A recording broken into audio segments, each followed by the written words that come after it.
पता मेरे भाई को हाथ लगा के दिखा, और आज उसी भाई से लाठी कर रहे हैं एक लोटे के लिए। आज भरत जी का विवाह नहीं हुआ तो भरत जी तो मस्त हैं। अब जो भाभियां हैं ये अपने अपने पतियों को तो बढ़िया चकाचक दूध में बादाम डाल के केसर डाल के पिलाएं, और इनको रात का बचा हुआ बासी भोजन दे दे। रड़ुआ समाज की यही दुर्दशा, रात का बचा हुआ। लेकिन भरत जी मस्ती में खाएं, उसी को ठाकुर का ध्यान करें। हे भगवान, जो आपने दिया वो सहर्ष स्वीकार, और आपने जो दिया है आप भी स्वीकार करो। पहले भोग लगाते थे, बोले बासी मिला है तो बस ये भोग को लगे, और चकाचक चाहते थे महाराज अच्छे कट्टे कट्टे तगड़े हो गए। और जिन्हें बादाम का दूध मिल रहा है महाराज कोड़ा करके एक एक हड्डी के हुए जा रहे हैं। कहने का तात्पर्य क्या है? तुलसी पिरवा बाग की सींचत ही मुरझा, राम भरोसे जो रहे पर्वत में हरिया। घर में कभी कभी आप वृक्ष को बहुत संवारते हो लेकिन सूख जाता है। अब बताओ जंगल में कौन जो है संवारने जाता है, कौन मिट्टी हटाता है, कौन? जिन्हें भगवान का भरोसा है, हमें समाज का भरोसा है, लोगों का भरोसा है, अपनों का भरोसा है, पर ये कोई काम नहीं आता है। द्रौपदी के साथ हुआ क्या था? अरे हमारा कौन क्या कर सकता है? धृतराष्ट्र, कृपाचार्य, द्रोणाचार्य, भीम, अर्जुन, कौन हमारा क्या कर सकता है? पर ये कुछ नहीं कर पाए, और जिसका भरोसा नहीं था बाद में वही आया। सारी रिच नारी है कि नारी रिच सारी है, सारी ही की नारी है कि नारी की ही सारी है। अब बता, यदि जिसको प्रबल भरोसा है उसका संसार में कोई कुछ नहीं कर सकता है, और हम भरोसा उसका तब करते हैं जब हम किसी लायक नहीं बचते। भरत जी, अब भाभियों ने कान भरा होगा कि इसको कोई काम दो, नहीं बासी भोजन बंद। भाइयों ने कहा बेटा कुछ काम किया कर, नहीं तेरी भाभियां बड़ी मलंगा हैं, कल से जो है अब बासी भोजन भी नहीं मिलेगा। भरत जी ने कहा तो हमें कुछ आता नहीं। बोले ऐसा करो कि तुम खेत में जाकर के, हमने आज पानी लगवाया है तो रात्रि में ध्यान देना कि हमारी मेड़ न टूट जाए, कि पानी पड़ोसी के खेत में चला जाए। पैसे से लगवाया। भरत जी ने सोचा कि यदि आज मैंने अच्छे से काम कर दिया ये जीवन भर करा देंगे, आज यदि मैंने अच्छे से कर दिया तो ड्यूटी बना देंगे। कई लोग इतने भाव में रहते हैं कि जैसे किसी का नया नया विवाह हुआ, वो इतने भाव में रहेगा, इतने भाव में। जानती हो मुझे चाय बनानी भी आती है, मुझे रोटी बनानी भी आती है। उस सामने वाले ने दिमाग लगाया, अच्छा बना के बता। अब उसने भाव में एक बार बना तो दिया, अब जब भी अवसर मिलता है जीवन बना बना के खिलाता। तो भरत जी ने कहा पहली बार गलती नहीं करना चाहिए, तो उन्होंने जानबूझ के मेड़ को तोड़ दिया। अब भाई आए, भाइयों ने देखा अरे भरत तूने बर्बाद कर दिया, पैसे का पानी लगवाए। बोले जब हमें कुछ आता ही नहीं तो करवाते। भाइयों ने कहा तेरे को ये काम नहीं आएगा। भरत जी ने कहा ठीक दिमाग लगाया, ड्यूटी बना देते। बोले ऐसा ठीक है, बैठा करो, खेत की रखवाली जानवरों से करना, कोई नष्ट न करने पाए। अब ये रात्रि में बैठे हैं, भगवान का नाम गा रहे हैं। उसी समय वहां एक दस्यु सरगना रहता था, आतंकवादी। उसने काली मैया से कहा था कि यदि बेटा होगा तो नर बलि दूंगा। भगवत कृपा से बेटा हुआ तो दस्यु सरगना ने कहा जो मिले उसे पकड़ लाओ, आज ही मुहूर्त है नर बलि देने का। कोई नहीं मिला, सीधे साधे भरत जी मिल गए। और जब भरत जी मिल गए पकड़ के ले नहलाया, बुलाया, बढ़िया बढ़िया कपड़े पहनाए, खिलाया पिलाया। भरत जी ने कहा गजब हो गया, बाप दादाओं ने कभी प्रसन्नता से एक लंगोटी नहीं दिया, और ये आज ही मिले और इतनी भारी कृपा करने लग गए। आप विचार करना, जो हमें आज ही मिला है, 1 घंटे पहले उसे जानते नहीं थे, और वो हम पे रीझने लग जाए तो समझना दाल में काला नहीं है, पूरी दाल सब्जी काली। कई बार आप देखते हैं, आप सफर में हो कहीं, तो सफर में वैसे पुरुष वर्ग को कोई मतलब नहीं होता, चाहे वो 24 घंटे की यात्रा करे, और माताओं बहनों का इतना नरम स्वभाव होता है। कहाँ की पहले बैठ, अच्छा हुआ किया, वहाँ तो हमारे फूफा के मामा की बहन की बिटिया की साली की, अरे आप तो रिश्तेदार, इतना लंबा होगा। अच्छा हम ये लाई पाओगी। अब पता चला रिश्तेदारी खोल के समोसा पवा दिया और सब बेहोश हो गए, सब लेके चले गए रिश्तेदार। भरत जी ने कहा इतनी बड़ी कृपा गाय को हो रही। और जब भरत जी को वहां पर लाए जहां पे हलाल करना था, बोले हाँ इसीलिए खिलाए जा रहे हैं। लेकिन भरत जी का सिद्धांत प्रारब्धम बलवत्तरम खलु विदाम भोगेन तस्य क्षयः, यदि मृत्यु है तो कोई टाल नहीं सकता। सोई सहर्ष लेट गए और जैसे ही डाकू आए खड़ग लेके काटने के लिए कि जो काली मैया की प्रतिमा इन्होंने बैठाया था वहां से साक्षात काली मैया प्रकट हो गई और जितने आतंकवादी थे सबको मार दिया। बोलो वृंदावन बिहारी लाल की हो। भरत जी ने कहा आपकी बार खाई तो खाई, आगे राम दुहाई, अब घर नहीं जाएंगे। सोई मस्ती में चले जा रहा है। भरत जी मस्ती में चले जा रहे हैं कि एक चलते हुए सिंधु सौवीर देश। अच्छा आप लोगों को कथा समझ में आ रही है, बुझा रही है? तो आप लोग इतने टेंशन में क्यों बैठे? मुस्कुराओ, हंस दे। हमें लगे कि मतलब यहाँ सगरा में आए, क्योंकि हमारे इधर के लोगों का चेहरा ऐसा खतरनाक होता है, डरावना होता है कि हमें लगा था शायद यहाँ अच्छा चेहरा है और यहाँ पहले से चेहरे में 12 बजा के बैठे। कथा में भी आगे टेंशन हो। इसी तरह एक जगह कथा में गया, एक मैया सामने चेहरे में पूरा 12 बजा। मैंने कहा मैया ये बताओ तो कथा अच्छी नहीं लग रही क्या? बोले बहुत अच्छी लगी, तो चेहरा क्यों फुला के बैठे? घर में बहुत ठीक ठाक है, बहुत अच्छी मिली। फिर तेरे क्या टेंशन है? घर में ताला लगा के आई? बोले जी महाराज। फिर क्या टेंशन है? बोले महाराज ताला तो लगाया है, फिर लगाने के बाद हिलाना भूल गई। अभी आप देख रहे हैं कितने हंस रहे हैं। इन पे कथा सुनाओ तो कोई असर नहीं आता। ऐसी 2-4 बातें बता आप ही लोगों ने वक्ताओं को बिगाड़ रखा है कि वो कथा छोड़कर यही सुनाते रहते हैं। तो हम लोगों के पास भी ऐसा बहुत खजाना है, लेकिन हम जान रहे हैं कि आप सुनने वाले हो, इसलिए आपको कथा ही सुनाई जा रही है, आलतू फालतू बात नहीं। अभी अन्य जगह हम लोग जाते हैं जहाँ लोग कथा नहीं सुनते, तो फिर कथा की जगह व्यथा भी सुनानी पड़ेगी, क्योंकि यदि व्यथा नहीं आप सुनाओगे तो अगली बार से बुलाएंगे। तो जो सुनना चाहता है उसको वही सुनाना चाहिए भाई, जैसा जो पात्र हो उसको वैसा देना चाहिए। बोल वृंदावन बिहारी लाल की जय हो। हाँ मुस्कुराते रहो, मुस्कुराओ पहले फिर आगे मैं गाऊं। मुस्कुराते रहो, गीत गाते रहो, मुस्कुराते रहो, गीत गाते रहो, मुस्कुराते रहो, गीत गाते रहो, मुस्कुराते रहो, गीत गाते रहो। जिंदगी खुशदिली के लिए, जिंदगी खुशदिली के लिए, जिंदगी खुशदिली के लिए, जिंदगी खुशदिली के लिए, सबको गले से लगाते रहो, सबको गले से लगाते रहो, मुस्कुराते रहो, गीत गाते रहो, मुस्कुराते रहो, गीत गाते। श्री हरि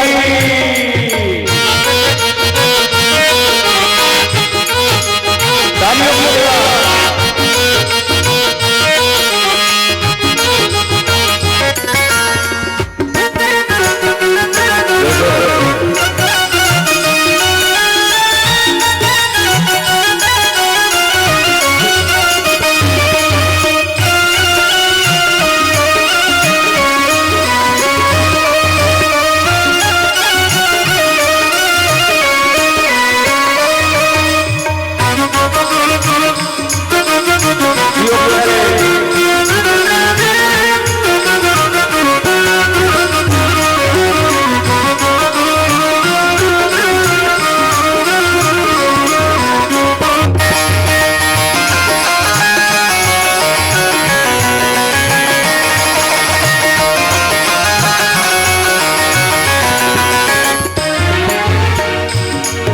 जिंदगी ये हरि भजन के लिए, जिंदगी गाइए हरि भजन के लिए, जिंदगी ये हरि भजन के लिए, जिंदगी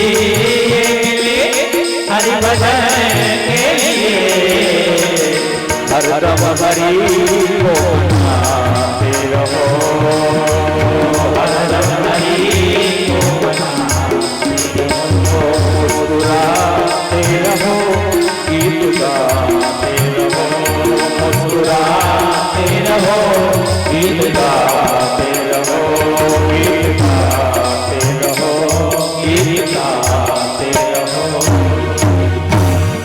जिंदगी हरि भजन के लिए,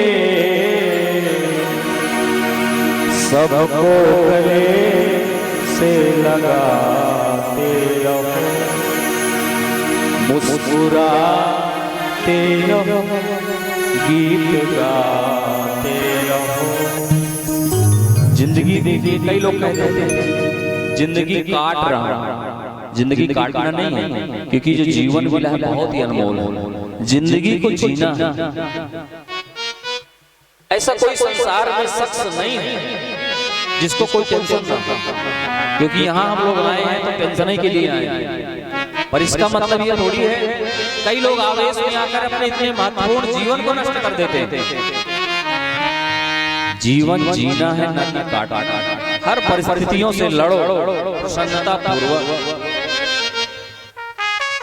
जिंदगी में जिंदगी का राज पाना चाहिए, जिंदगी में जिंदगी को मुस्कुराना चाहिए। जिंदगी में जिंदगी की यदि शर्त पूरी ना हो तो जिंदगी को जिंदगी से रूठ जाना चाहिए। बोल भगवत्सल भगवान की जय हो। सिंधु सौवीर देश पहुंचे, वहां का राजा रघुगण सत्संग के लिए पालकी में सवार होकर आ रहा था। अचानक एक भारवाहक पालकी ढोने वाले की तबीयत बिगड़ गई। राजा ने कहा जो रास्ते में मिले उसे पालकी में ले ले। भरत जी को पालकी में लगा लिया और लग गए। अच्छा, इनका नियम था कि जब ये चलते थे तो नीचे देखकर कोई चींटी अथवा चींटा तो पैरों के नीचे नहीं आ रहा। दृष्टिपूतम न्यसेत पादम अवस्त्रपूतम पिबेत जलम। जल को हमेशा स्वच्छ कपड़े से छानकर पीना चाहिए और रास्ते में जब चले तो ये विचार करके देख करके चलना चाहिए कि हमारे पैरों से कोई हिंसा न होने पाए। ये जब चले तो रास्ते में एक चींटा दिखाई दिया, सो इन्होंने बचाने के लिए छलांग लगा दिया। अब पालकी ढोने वाला उछल कूद करके चलेगा तो जो ऊपर बैठा उसके सर में लगा होगा, कौन है? बोले ये नया भारवाहक आया है, संसर्ग दोष लगा है। बोले समझाना किसकी पालकी है, सावधानी से चलाए। फिर कुछ दूर चले, अगली बार एक चींटी आई, एक बार कूदे, फिर चींटा दो बार, तो खून ही निकलने लगा। राजा ने कहा पालकी रोको, लाओ मेरी तलवार, अहम चिकित्साम दंडपाणि। भरत जी ने सोचा ये कह रहा है कि तलवार से मैं तुमको दंड दूंगा। अभी आतंकवादी जब पकड़ के ले गए थे तो मैंने कोई प्रतिकार नहीं किया, इसका फल क्या हुआ? सबरे मारे गए। और यदि यहाँ मैं नहीं बोलता हूँ तो ऐसा ना हो कि ये सब मारे गए। इससे हमें ये शिक्षा मिलती है कि जहाँ बोलना अनिवार्य है वहाँ कभी मौन नहीं रहना चाहिए, और जहाँ बोलना उचित ना हो वहाँ कभी वाणी को नहीं बोलना चाहिए। आज भरत जी को बोलना पड़ा। भरत जी ने कहा राजा तुम कह रहे हो कि तलवार से चिकित्सा करो। अच्छा, किसे मारोगे? तो मिट्टी को काट के मिट्टी में मिला दोगे? रघुगण, अच्छा रघुगण सत्संगी रहा। उसने कहा इसने बात को अपने देखने के हिसाब से जरा ऊंचे लेवल की किया। जब शरीर पर पड़ा हुआ मैला कुचैला जनेऊ देखा तब तो रघुगण बहुत डरा। रघुगण ने हाथ जोड़ लिए, सरकार ये बताइए आप कहीं ब्राह्मण तो नहीं? भरत जी ने कहा ऐसा क्या? बोले मैं यमराज के दंड से नहीं डरता, इंद्र के वज्र से नहीं डरता, सूर्य से नहीं डरता, चंद्रमा से नहीं डरता। मैं यदि जीवन में किसी से डरता हूँ तो ब्राह्मण के अपमान होने से। कहीं मेरे द्वारा ब्राह्मण का अपमान ना हो जाए, अपराध ना हो जाए, तो कहीं आप ब्राह्मण तो नहीं हो? बोले ठीक पहचाना, हम ब्राह्मण, चरणों में गिर गया। बोले सरकार आपने एक बात कही है कि मिट्टी को काट के मिट्टी में मिलाएंगे तो क्या अंतर आएगा, ये बात जरा स्पष्ट करिए। भरत जी ने कहा देखिए ये जो आत्मा है वो नित्य है, शरीर विनाशी है। गीता में बड़ा सुंदर उपदेश भगवान ने दिया, नैनं छिन्दन्ति शस्त्राणि नैनं दहति पावकः न चैनं क्लेदयन्त्यापो न शोषयति मारुतः। अच्छेद्यो दाह्यो क्लेद्यो शोष्य एव च। ये जो शरीर है यही नष्ट होगा, आत्मा को न हवा उड़ा सकती, न तलवार काट सकती, न अग्नि जला सकती। आत्मा नित्य है और आत्मा आकाशवत है। आकाश में कितने भी भाले बंदूक गोली तलवार चलाओ कोई फर्क नहीं पड़ता। आज बहुत सा उपदेश भरत जी ने दिया, रघुगण को ज्ञान हो गया, वो जंगल चले गए सब सब छोड़कर भगवत आराधना के लिए। और इस तीसरे जन्म में भरत जी भी भगवान का नाम गाते हुए भगवत धाम को गए। बोल वृंदावन बिहारी लाल की हो। महाराज यहाँ के बाद अब कथा प्रसंग में भारतवर्ष का वर्णन है। हम सब कहाँ के निवासी हैं?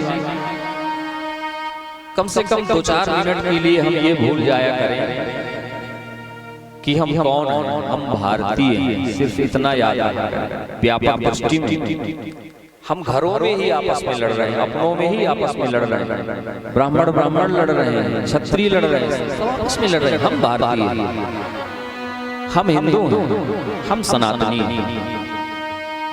ब्राह्मणों में भी आपस में बोलते हैं ये सरयू पारी हो गए, ये कानकुब्ज हो गए, ये सनाट हो गए, जो आपस में लड़े जा रहे हैं। अरे ब्राह्मण तो है, मानव तो है, भारतीय तो है, वो अलग बात है, अपनी अपनी परंपरा है, कहाँ किसको बिटिया देते हैं, कहाँ लेते हैं, पर हम एक ही। इससे व्यापक दृष्टि करेंगे तो ब्राह्मण क्षत्रिय वैश्य शूद्र हम सब एक हैं। आपने देखा होगा इस हाथ में कितनी उंगलियां हैं? 5। हर उंगली का अलग अलग कार्य है।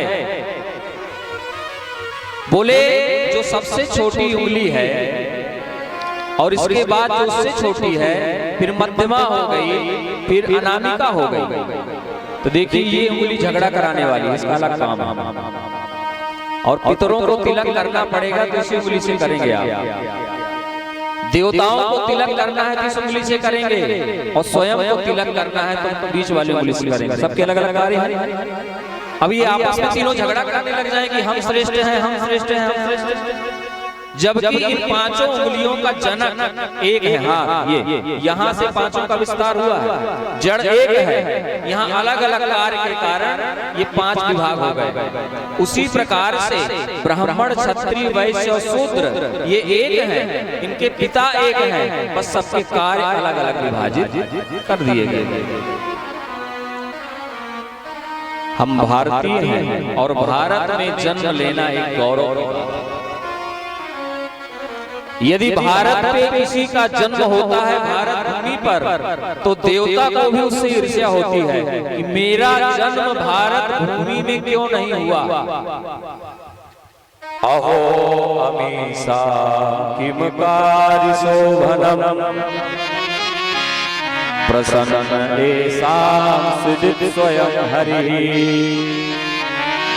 ये जन्म लब्धम सुभारताजिए मुकुंद सेवो पैकांस प्रहाहिनः। देवताओं की ईर्ष्या क्या होती है भारतवर्ष के लोगों से? बोले ईर्ष्या इसलिए होती है कि जब देवता देखते हैं कि भारतवर्ष के जो लोग कथा सुन रहे हैं, यज्ञ कर रहे हैं, दीपावली होली रक्षाबंधन उत्सव मना रहे हैं, क्योंकि यज्ञ हवन अनुष्ठान सत्संग कथा दीपावली होली ये सब देवलोक में नहीं होता। लोग कहते हैं कि स्वर्ग बहुत अच्छी जगह है। प्रायः जो लोग मर जाते हैं उनकी तस्वीर के नीचे सामने वाला क्या लिखवाएगा? स्वर्गीय श्री। स्वर्ग को हम सबसे बड़ी जगह मानते हैं। अच्छा, एक हंसने की बात, हर व्यक्ति की फोटो के नीचे लिखवाने वाला क्या लिखवाएगा? स्वर्गीय, जबकि लिखवाने वाला भी जानता है ये महान नरकी रहा, फिर भी नीचे क्या लिखवाएगा? स्वर्गीय श्री। जबकि स्वर्ग बहुत छोटी जगह है, जो यहाँ पुण्य कर्म करता है उसे स्वर्ग में देवपद मिलता है, और जब तक पुण्य कर्म रहेंगे तब तक देवता बना रहेगा, और उसके बाद छीने पुण्य मर्तलोक के विषम से फिर आ जाएगा। तो देवताओं को इसीलिए ईर्ष्या हो रही है। अच्छा, विदेशी सड़कें देखने में चाहे जितनी अच्छी क्यों ना, पर भारतवर्ष की मिट्टी औषधि है। आप विचार करें कि जब बारिश की पहली बूंद भारतवर्ष की मिट्टी में गिरती है, उस समय वह सौंधी खुशबू आती है कि लगता थोड़ी से लेकर पा लिया जाए। भगवान कृष्ण से किसी ने पूछा, आपने अवतार क्यों लिया? कंस को मारने के लिए? बोले पागल होगा, मैं यहाँ जन्म लिया हूँ भारतवर्ष की मिट्टी को चखने के लिए। इसलिए भगवान ने माटी खावन लीला किया। ये भारतवर्ष की मिट्टी औषधि है। यहाँ के पुष्प एक बार हवा चल जाए तो पूरा वातावरण आनंदित हो जाता है। विदेशी पुष्प तो बहुत है, ब्लैक रोज भी आ गया, पर कोई खुशबू है नहीं। अद्भुत। नयत्र वैकुंठ कथा सुधा पगा न साधवो भागवतास्तदाश्रया नयत्र यज्ञेश मखा महोत्सवा सुरेश लोकोपि न वैसे सेव्यता। बोलिए भारत माता की। आगे महाराजा नरकों का वर्णन। अब यहाँ से भागवत जी में भारी विस्तार है। नरकों का विशाल वर्णन, नीचे के साथ भुवन, ऊपर के साथ भुवन, घोर भुआ स्व मह जना तपा सत्य लोक, अतल वितल सुतल रसातल महातल तलातल पाताल, सूर्य चंद्रमा नवग्रह, सबका विस्तार से वर्णन है। सभी समुद्रों का कौन कहाँ, बहुत व्यापक वर्णन। नरक जानते हैं क्या होता है? नहीं, लोग कहते हैं, समाज में कह देते हैं, अरे पाप करोगे तो नरक में जाओगे।